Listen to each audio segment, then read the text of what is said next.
أوليس الذي خلق السماوات والأرض بقادر على أن يخلق مثلهم بلى وهو الخلاق العليم.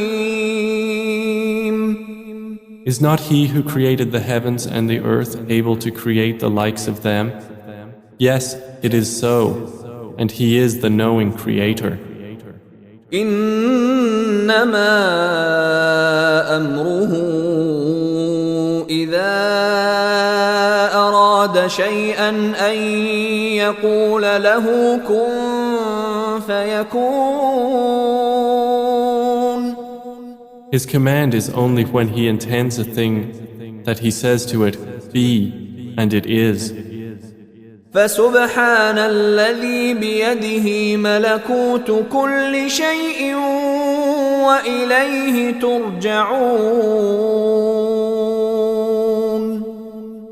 So exalted is he in whose hand is the realm of all things, and to him you will be returned.